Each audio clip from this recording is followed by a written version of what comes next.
have the folks introduce themselves. Candace? Candace Beery, Finance Manager, Solid Waste Services. Paul Alcantar, Solid Waste Director for Solid Waste Services. Mark Madden, Chief Engineer, Solid Waste Services. George Michaelis, Municipal Manager.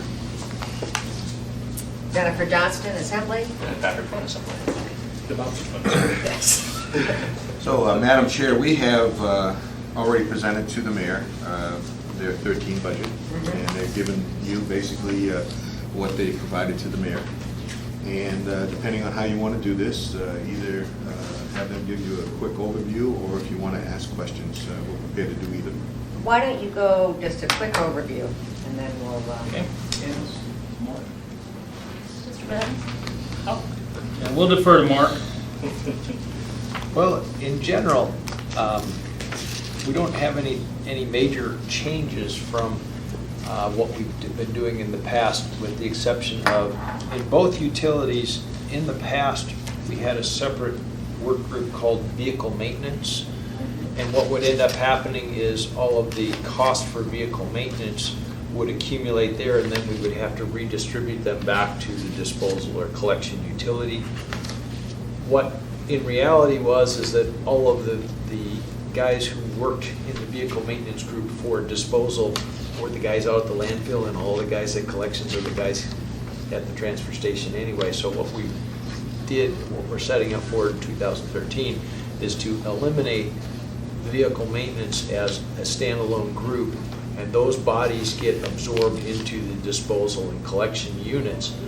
But by doing that, all of the costs for those activities will go directly to the two utilities. One of the things you see, for example, I'm trying to put my finger on exactly the right page. One of the things that what used to happen was all of our fuel was purchased by VMT and then redistributed out. So what you would see in our books would be just a movement from another group as opposed to an actual cost for supplies. So now things like fuel will show up on the supply line where it really belongs, as opposed to being like showing up like an IGC.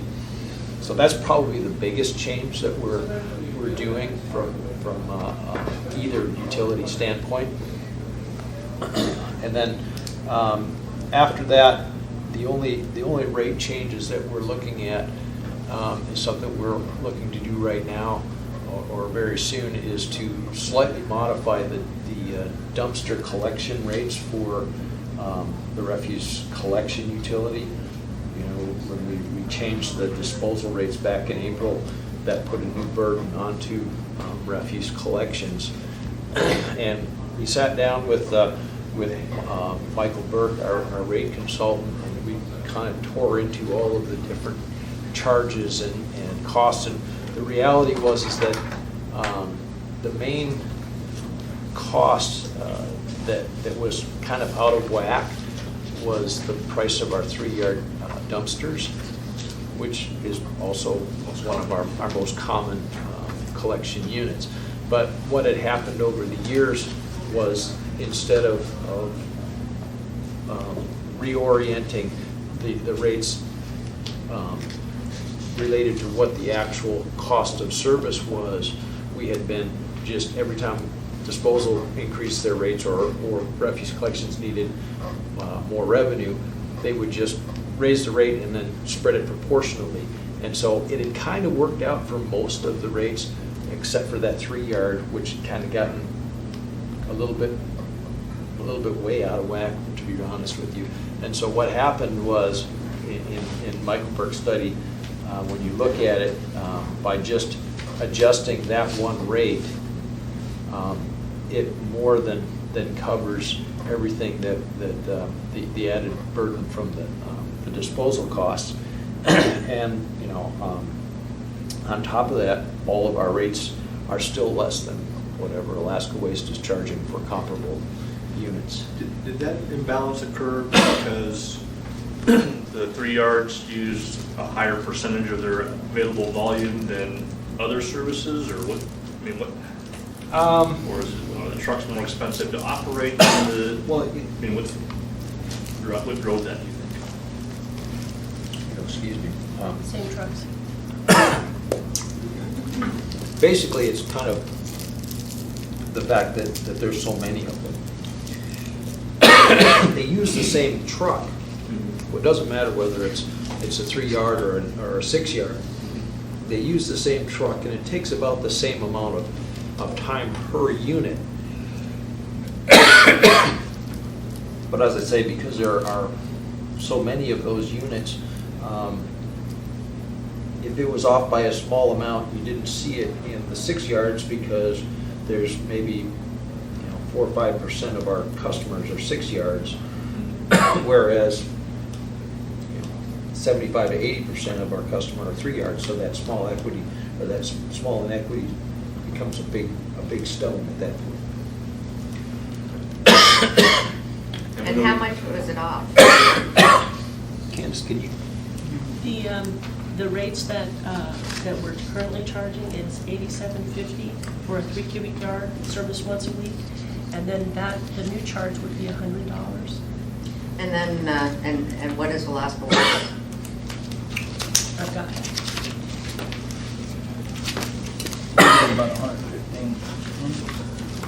So wow, it's pretty big increase. Yeah. 1.7, which is 13%, give or take.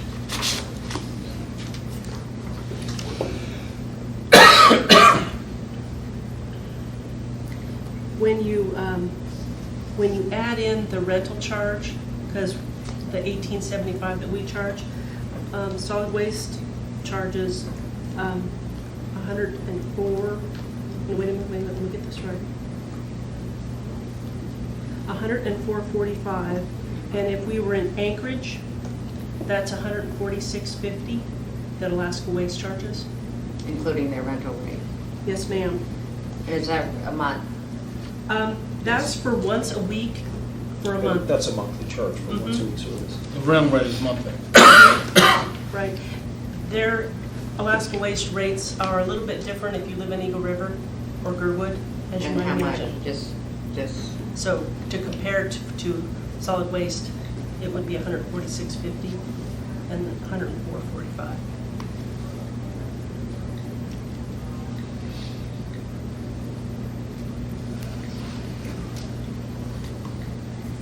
so, just kind of looking at this,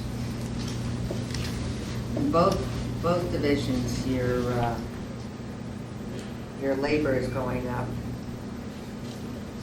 But keep in mind that most of that is because our VMT employees, Your what? our 4 vehicle maintenance gentlemen, 8 of them in total, are moving into the 2 utilities rather than being. And there are 8 of them? There's 8 4 total. each.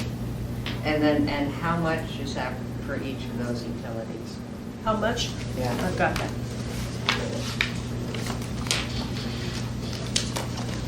For refuse collection, that amount is $455,000, almost $456,000. That's the cost shift going to direct rather than having to go direct. And then For disposal, it's $464,000 labor. The other thing that's happening with our labor is we have quite a few more PIPs service. performance, yeah, I know what they are. And so we've got some new candidates starting next year. For disposal, it was quite a few. 5 for refuse collection, How many? 5 For for refuse collection, the 5 new PIP folks. And then for disposal, sorry, I have to flip back and No forth. problem. Just take your time. I had 17 new PIPs. For disposal. Yes, ma'am. How many folks do you have working in the disposal unit? I've got that. 52. 52? So I think the question is, when you say new, does that mean new to the roles, or does that mean that they went and they've gone to the next level, to the 13% level now? New meaning that they're qualifying. They've been participating in the PSP, PIP program, and so next year they should be getting a percentage increase. But is it the 13%? Or the 6.5%. Most of those would be the 6.5 yet, Yeah. because it takes, 6.5%. Yeah, because it takes 2 quarters, but the problem is that they all started at the same time, and so they're all hitting at about the same time, so. You said 52 employees total in I've got a sheet in here. collections. Has the breakout. Was that collections? That's disposal. And disposal's got, it's a lot bigger, more numbers, more bodies. Is that, Collections has only got about 22 or 23 employees. really? I You would have have it? thought it was just the opposite. Oh, no. I've got a sheet with the people in it. I'm sorry that I don't No know. problem. And take your time. I made you wait because I was making it out, so don't worry about it. I did this sheet. I think a lot of that difference is, they're running transfer stations, so they've got, the Goodwood transfer Oh, station, okay. transfer Okay, stations yeah. here. They Yeah. also have the long haulers, Yeah, okay. and Now then all the folks on the main Yeah. landfill site. I was limiting my scope to,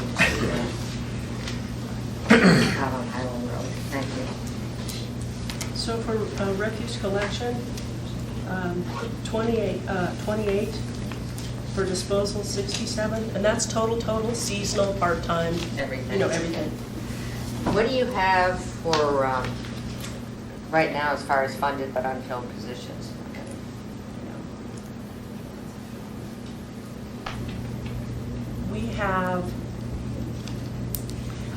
We have some, but I didn't bring that kind of information with me. I can tell you the total amount, but I can get that for you. Okay, and that's both the 30? Yes, I can get you that. And looking at 2012 pro forma, what's the date? Where's this projection for operating income and loss? That will be for year end. Based on as of through? We didn't have the benefit, we did have the benefit of July, July's in there? Yes. So it's on August 1st? yes. So we turned everything in on the 10th of August. So so that we had through July for revenues and expenses.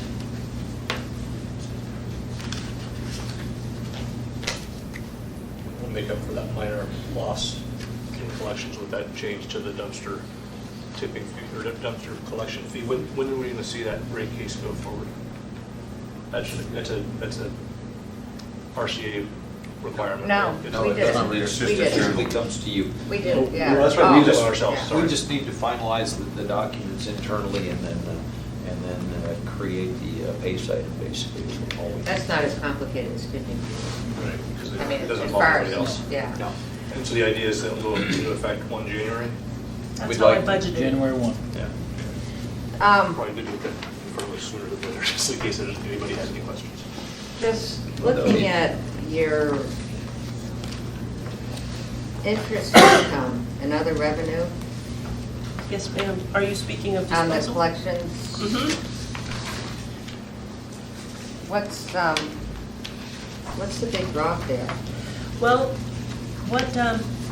when I started working at solid waste in about 2008, at that time, we were budgeting a little more rosy, and then when the financial markets did a decline, I started to budget very modestly, so 5,000. So as you can see for this year, the markets are doing pretty well, so we're forecasting that it's going to be high. But one year, I budgeted rosy, and it was not. So to be conservative and to not overpromise and underdeliver, I'm conservative on that because it's something I don't really have a lot of control over. So if I have a conservative number and then if it comes in higher, then I think I did. So what, and what's the other revenue there? Other revenues are things like late fees, NSFs, that type of thing. Landfill energy, your methane. This is refuse all those collection. are refuse. Oh. should be showing up. So the other revenues on the disposal, that should be going up, Yes, ma'am. and it Well- isn't. Well, there's actually a line of its own for methane gas sales up in the operating revenues. If that's what you Oh, I expect. see, okay, never mind, I'm sorry. Thank you. When I did the budget for disposal, I assumed that the tonnage that we would get in 2013 would be similar to what we've gotten in 2011. Again, not to overpromise. One thing on our tonnage is from 2008 through 2011, we had almost a steady decline. This year, we're ahead by, what is it, I think it's about 8%, which is kind of nice. I mean, it's nice to see that from the operating side, it's a stronger revenue. The question is it a one-time thing, or is it going to be continuous? We used to always budget for constant growth and see it, and then from about 2000 to 2008, it was flat. From 2008 to 2011, it's actually been declining. So for 2012 to be an increase, yeah, it's nice, but do you want to bet on that for next year? No. So we just took, instead of any kind of long-term decline, we just took flat even with 2011. Do you categorize the waste to an extent that you think you know where that growth is coming from this year? Well, if you look at where the waste comes from, when it comes to us, the tonnages that go through the transfer station have been real consistent all the way through. And what's been going up and down is the waste that reports directly to the landfill. We don't do any kind of construction or demolition waste at the transfer station. So those are the kind of loads that go generally directly to the landfill. And so when you start looking at what goes on, it's kind of an economy and construction driven. There's some pretty good construction projects going on this year, so all of a sudden we're seeing a lot more stuff. And the base has been contributing quite well to us this year, so. I've got some more for you. I If it knew comes- you would. If it comes back clean. But that's where you see a lot of the things go on. So basically, as I say, there's two factors that are really driving what's going on in our tonnage. One is the economy in general, and the other is the construction industry. And construction industry, I think, is the bigger driver, because that's where you see the biggest changes out at the landfill. Do you you track by who's bringing loads into you? By customer, for example? Oh, we can. Yeah. We do have that data. But what ends up happening, like on a lot of the construction stuff, is you don't see it as Watterson Construction or Right, you Nickel see it as Construction. Ramsey or- You see it as Ramsey Right. and It'd just be, Redbox and those. it'd be interesting to sort of look at that by customer and, sort of we can know it around our own and figure out. If you want, we can pull that data. And that would be pretty easy to do. Yeah, if it's simple, it'd be nice just to. Yeah. The interesting thing is it gets a little fuzzy if you go, depending on how far back you want to go, because the players are always changing. Sure. We used to have We used to have McDonald's and McDonald's, and now they're Freedom, one, and they got eaten up by Alaska Waste, and Redbox sprung up. And even now, there's actually a new company that collects residential dumpsters called Arctic Waste. That's- Running that. It was a guy that had a couple of apartment buildings, and when McDonald went out of business, He didn't want to go to Alaska Waste, so. well, Alaska Waste said, well, here's what we're gonna charge you, and it was like 40% more than what McDonald had been charging him. So he went out and bought some used garbage trucks and started bringing his own, and then he got a couple of friends that said, hey, will you do mine too? And pretty soon he's got his own little business going. I think he's got about 4 or 5 trucks now. I love this business. So the waste business is kind of a cutthroat opportunity. So, both utilities, you have contracted services. What do you do with contracted services? What are they? Because you have professional services also, so I'm just kind of Yes. curious.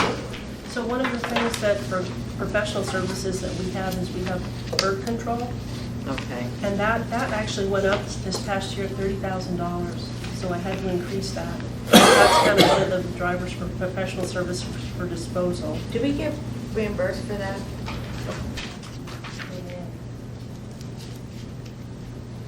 And then for other kinds of other kinds of contracts we have, they haul our oil. We have repairs, we have trucks that get washed, we have our household hazardous waste contract. We have billing, printing and billing that happens. Water quality monitoring. Does that go Contract contract or professional. professional? I'm just listing all of the Yeah. contract, I switched to Because, yeah, we have water contract. quality monitoring, Yes. we have air monitoring, we have, and those are pretty good sized contracts with the rates and their, Pest control. And you have somebody that hauls your stuff that comes out of the landfill? Leachate. Leachate. No, we do No, that. we do You our own it? You leachate. do that? Okay. Yeah, we do have somebody that hauls our, they take the freon out of our Yeah. refrigerators that we collect at the transfer station. Yeah. Do you see much of that anymore? You see lots of that. Really? Still around? Thousands a month. No kidding. Every refrigerator still has freon in Yeah. Yeah. We still have And that to will- certify that they're gone before we can either bury them or recycle them. Go ahead, Candace. And then for next year, you're going to see some of that expense increase for both of them because in the prior years, those vehicle maintenance contracts were hitting their own. So now they're going to be directly charged, so you see those expenses increase. Did we ever see I don't remember seeing the vehicle maintenance. Did we? It was part of the budget for the utilities. If you look at the detailed statement, in the past, you had intergovernmental charges, and we have the ones coming from general government, but we've always listed vehicle maintenance, and admin there, so you see what their expense is. We still will continue to have admin, but we've absorbed the vehicle maintenance, so.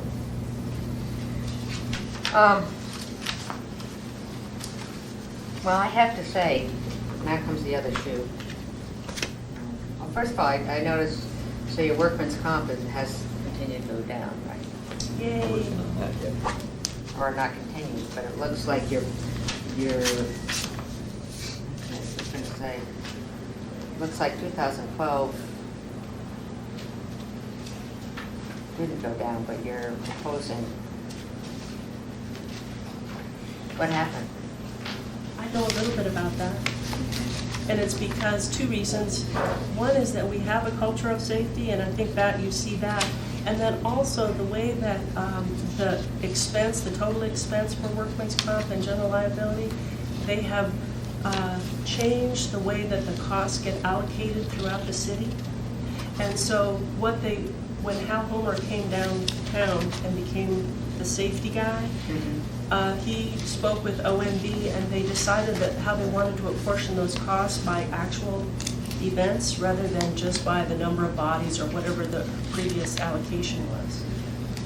So as far as your revised budget, 2012, you have it at 68, is that under the old, or is that under the new? That's under the new, yeah.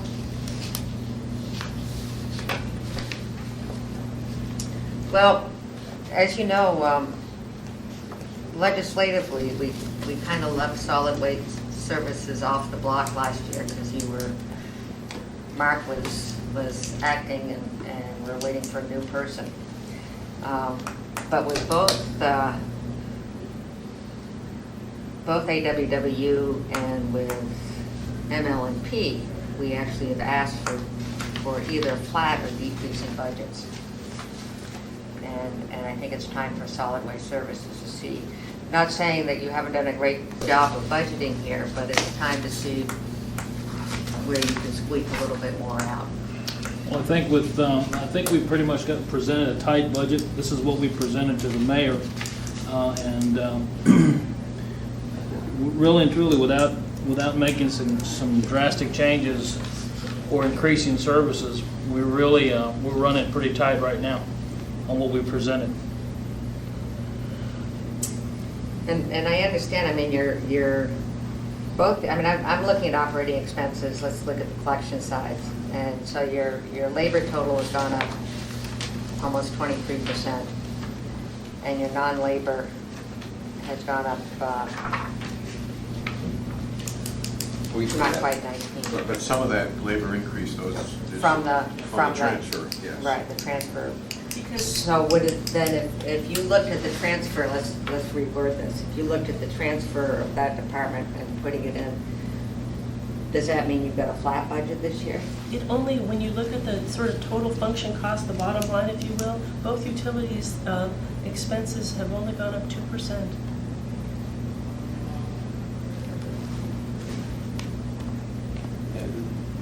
We had no net change in bodies. The only thing that's changed is the costs Yeah, that's related it's the with the same labor thing. contracts, Yeah. which Yeah. we don't have any control over. Yeah. And the other thing that I want you to know is at this point, I don't yet have any estimates for the cost for SAP and Kronos. And when I talked with OMB, they said maybe next week I could have that, so that's not even in here yet.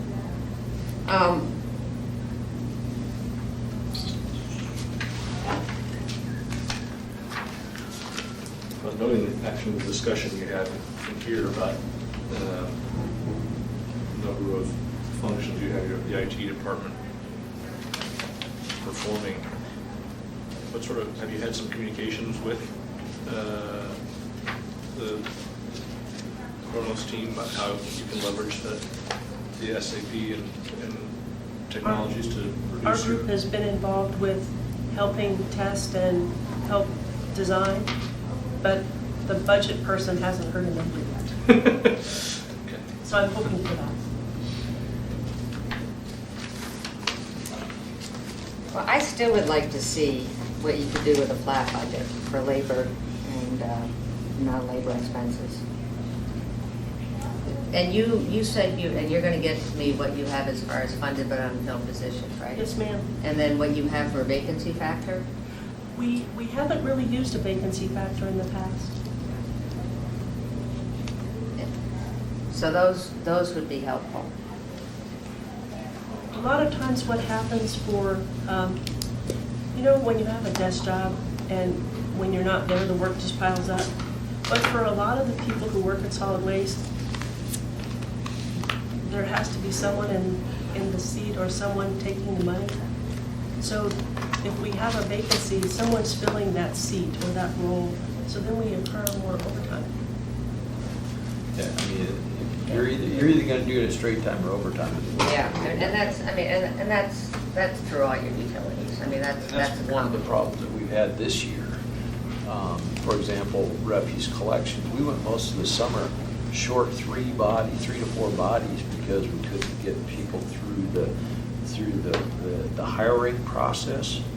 And so, I mean, we were literally turning people's vacations down. Time off requesting down.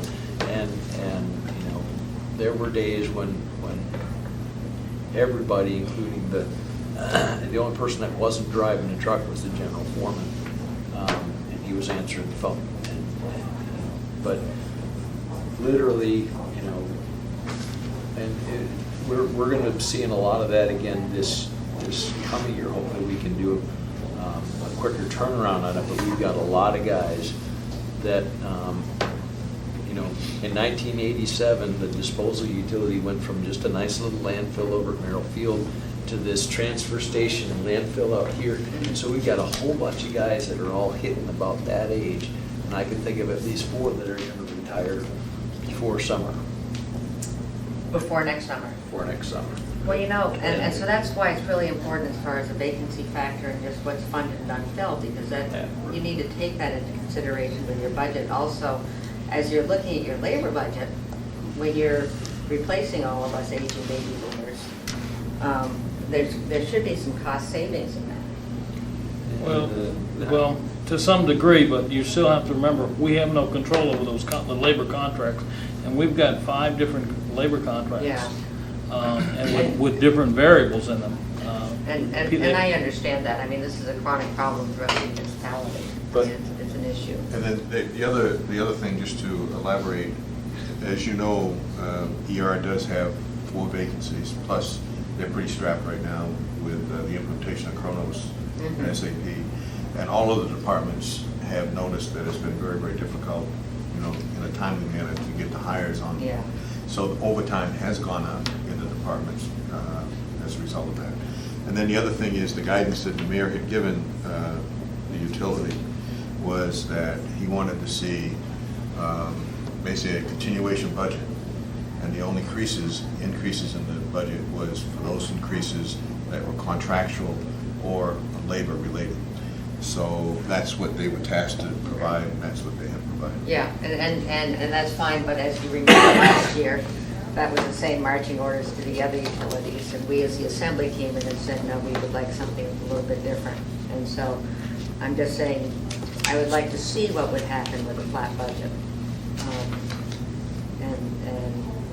And also just so that, what's happening with the vacancy factor. So what's happening. when you say a flat budget, what you're saying is your I would budget even that you go- ended, the budget that you ended last year with, and then subtract from that all increases for labor-related increases, and then subtract from that all contractual increases. So in other words, you'll have a deficit budget from what you had last year. That's what you're saying?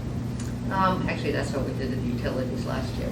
But What we did with utilities I was would get rather them say, 3%. let's go flat with labor and non-labor expenses. The only thing we really have in here is labor increases, They were contractual. and that's something we can't control. Well, get us, I don't know if you want to add in here, but, get us what your vacancy factor is, and how, what you're doing with that, and how you're working that into your budget. Get us your filled and unfilled positions. And we have your overtime here, so that gives us an idea. Can you think of any other? We only have roughly 4 positions, or 5 at the most, that are unfilled. We've got most of the bodies in there, and we're just getting people hired right now is a real issue for us. And that's in your collections, or disposal, or both? Both sides. Both Just sides. 4 or 5 on both sides. We don't have a lot of open positions. We try to keep them filled as fast as they open. And unfortunately, the market being what it is, I mean, we've got a vehicle technician position that we've hired, that we've advertised for, and we received 3 applications for that position. And the amount of salary that they're looking for is even greater than what we're looking to pay. So it puts us in a very difficult position where we're not competitive with companies like NC and other local heavy equipment companies, and also trucking companies. So it makes it very difficult for us to hire qualified people that are going to stay. You hate to hire somebody and bring them on board for this much, and then someone else offers them almost half more. But we can provide you for, I don't know, I guess we'd use today's date to see, show you exactly what the vacancies are that they do have. And I do know that they did, you were able to hire a few people just recently. We The did logjam finally did, get the logjam did break up a little bit in ER, so you were able to get some people hired. But, Seasonal swampers. Seasonal swampers? Swampers. Seasonal swampers. kind of the general laborers of the refuse collection. Right. They used to be the guys that hung up the bag.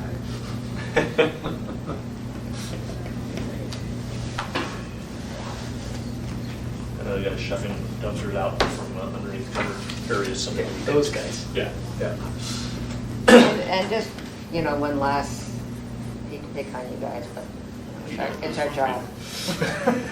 On both you have solid waste on the collections, you've got for administration 503, and then on the disposal, it's 755. Yeah. I can tell you about that. Okay. And I think it'll be different next year too. When the IGC system changed its allocation methods in about maybe 2009 or so, what ended up happening is the allocation factor had all of the general government IGCs, pardon the expression, hit admin. So that last year IGCs were in the tune of around 800,000 altogether for solid waste from general government. And the lion's share of those go to admin. So it makes it so you raise your eyebrows and you think, gee, how top-heavy and bloated is this admin for solid waste? When for that budget, it's 800,000 of it is the IGCs from general government. So I was just working with OMB, and when we go to SAP, they're going to change that and have the IGCs from general government go directly to the utilities. So you don't have this confusion. It'll be more transparent, the cost for these utilities. So what I'm looking at, you've got the general government IGCs, and then you have the administration. So, Right, So you're saying that there's still IGCs within the administrative budgets? yes. So that'd be interesting to find out, just to have that breakdown too, please. Well, and I don't quite have it yet. I can give you the cost for like 2011 on what came from, what are admin, the cost of printing paper and labor and these sorts of things, and then that IGC cost coming from general government. I've got that. But next year it's going to be less confusing because you'll see that. You'll see what admin truly is doing versus the costs that are being passed through to the utilities from that. Well, yeah, it is confusing on the disposal side, because administration has grown from, $300,000, that's about 8% growth in 2 years. And IGCs have gone up by another $250,000, which is 25% growth Yeah. in 2 years. That's, It'd be nice to have that broken out. Be happy to do that. Can you think of anything else? No. You guys have anything, or you want to ask? Okay. Well, as I say, if we can get that information, we can go from there, see what you can do. We'll go from there and have it, continue the discussion. Okay. Okay? Thank you. Thank you.